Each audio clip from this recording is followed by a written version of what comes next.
നമസ്കാരം. UK ടോക്സിന്റെ പുതിയൊരു വീഡിയോയിലേക്ക് എല്ലാവർക്കും സ്വാഗതം. ഞാൻ ഇന്നെത്തിയിരിക്കുന്നത് മറ്റൊരു പുസ്തകമായിട്ടാണ്. പുസ്തകം എന്ന് പറയുമ്പോൾ മനുഷ്യ മനസാക്ഷിയെ പോലും ഞെട്ടിക്കുന്ന തരത്തിലുള്ള നാദിയ മുറാദ് എന്ന സ്ത്രീയുടെ തുറന്നെഴുത്ത്. ഈ പുസ്തകത്തിന്റെ ആരംഭ ഭാഗത്തിൽ തന്നെ ഇങ്ങനെ എഴുതിയിട്ടുണ്ട്: നിശബ്ദയാക്കാനുള്ള ശ്രമത്തിന് നാദിയ വഴങ്ങിയില്ല. അനാഥ, ബലാത്സംഗ, അടിമ, അഭയാർത്ഥി, ഇങ്ങനെ ജീവിതം അവൾക്ക് നൽകിയ എല്ലാ മേൽവിലാസങ്ങളെയും അവൾ ധിക്കരിച്ചു. പകരം മറ്റു ചില പേരുകൾ സ്വയം സൃഷ്ടിച്ചു. അതിജീവിച്ചവർ, യസീദി നേതാവ്, സ്ത്രീകളുടെ വക്താവ്, സമാധാനത്തിനുള്ള നൊബേൽ സമ്മാനത്തിന് നാമനിർദ്ദേശം ചെയ്യപ്പെട്ടവർ, UN-ന്റെ ഗുഡ്വിൽ അംബാസഡർ, പിന്നെ ഇപ്പോഴിതാ ഈ പുസ്തകത്തിലൂടെ ഒരു എഴുത്തുകാരിയും. മതഭ്രമം തലയ്ക്ക് കയറി ഭ്രാന്തായ ISIS-ന്റെ കൊടും ക്രൂരതകളിൽപ്പെട്ട് മരിച്ചു ജീവിക്കേണ്ടി വന്ന കൊച്ചോ എന്ന ചെറു ഗ്രാമത്തിലെ യസീദി സമുദായത്തിലെ ജനങ്ങൾ. അവരുടെ കഥയാണ് നാദിയ മുറാദ് ഈ പുസ്തകത്തിലൂടെ നമുക്ക് മുൻപിൽ തുറന്നു കാട്ടുന്നത്. 2014 കൊച്ചോ എന്ന ചെറുപട്ടണം ISIS-ന്റെ അധീനതയിലാവുകയും ISIS-ന്റെ നിയമ നടപടികൾക്ക് സാക്ഷ്യം വഹിക്കുകയും ചെയ്യുന്നു.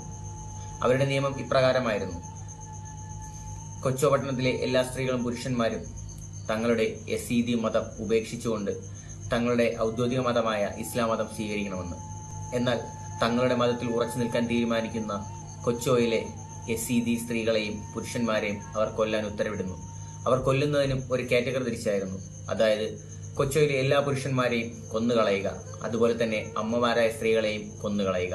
ബാക്കിയുള്ള കൊച്ചു ആൺകുട്ടികളെ നിർബന്ധ മതബോധനത്തിലൂടെ തങ്ങളുടെ സൈന്യത്തിലെ സേവകരായി മാറ്റിയെടുക്കുക. അതുപോലെ തന്നെ അമ്മമാരാത്ത സ്ത്രീകളെ തങ്ങളുടെ സഭകളാക്കി മാറ്റുക. ഇതായിരുന്നു ISIS-ന്റെ ഗൂഢതന്ത്രം. ISIS-ന്റെ ഗാഢമായ ലൈംഗിക അടിമത്തത്തിന് വിധേയാക്കപ്പെട്ടതിലൂടെ ഭാവനകൾക്കപ്പുറത്തുള്ള ദുരന്തവും അപമാനവും സഹിക്കേണ്ടി വന്ന യസീദി സ്ത്രീകളിൽ ഒരാളായിരുന്നു നാദിയ മുറാദ് എന്ന പെൺകുട്ടി.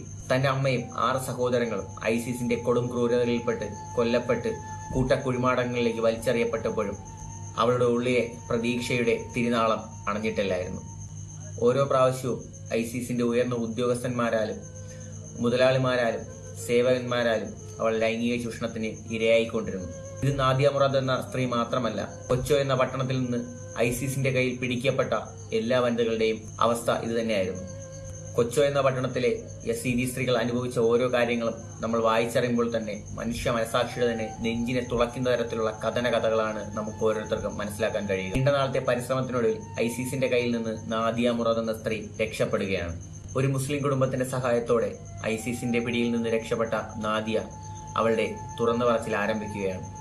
താൻ അനുഭവിച്ച കാര്യങ്ങൾ, അല്ലെങ്കിൽ തന്റെ സമുദായത്തിലുള്ള സ്ത്രീകൾ അനുഭവിച്ച കാര്യങ്ങൾ ഓരോന്നും അവൾ എണ്ണി പറഞ്ഞു തുടങ്ങുന്നു. അവളുടെ തുറന്ന പറച്ചിലുകളിൽ നിന്ന് അവൾ നേരിട്ട ലൈംഗിക ചൂഷണം അവൾ മനഃപൂർവ്വം തന്നെ മറച്ചു വയ്ക്കാൻ ശ്രമിക്കുന്നു.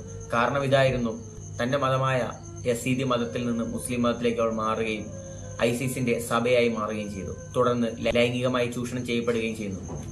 ഈ കാര്യങ്ങൾ ലോകർക്ക് മുൻപിൽ തുറന്നു പറഞ്ഞാൽ അവളുടെ സമുദായവും അവളുടെ സമൂഹവും അവളെ എങ്ങനെ അംഗീകരിക്കുമെന്ന് അവൾ ഭയന്നിരുന്നു. എന്നാൽ നീണ്ട നേരത്തെ തന്റെ മനസാക്ഷിയോടും തന്റെ ഭീരുത്വത്തോടുമുള്ള പടവെട്ടിനൊടുവിൽ അവൾ എല്ലാം തുറന്നു പറയാൻ തുടങ്ങി.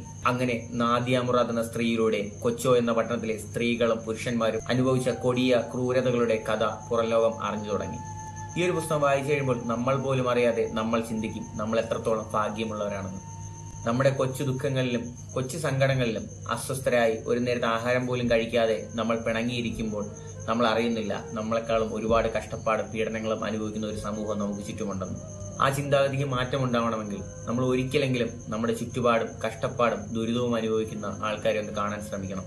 നിർബന്ധമായും തന്നെ ഓരോ മനുഷ്യനും വായിച്ചിരിക്കേണ്ട ഒരു പുസ്തകമാണ് നാദിയ മുറാദിന്റെ ദി ലാസ്റ്റ് ഗേൾ, അതായത് അവസാനത്തെ പെൺകുട്ടി എന്ന പുസ്തകം. ഈ പുസ്തകം വായിച്ചു തീരുന്നതിലൂടെ നമ്മൾ പോലും അറിയാതെ നമ്മുടെ മനസ്സ് പ്രാർത്ഥിക്കും: ദൈവമേ, ഇനി ഒരിക്കലും നുജൂദിനെ പോലെയും നാദിയെ പോലെയും ഒരു സ്ത്രീയും അനുഭവിക്കരുതേ എന്ന്.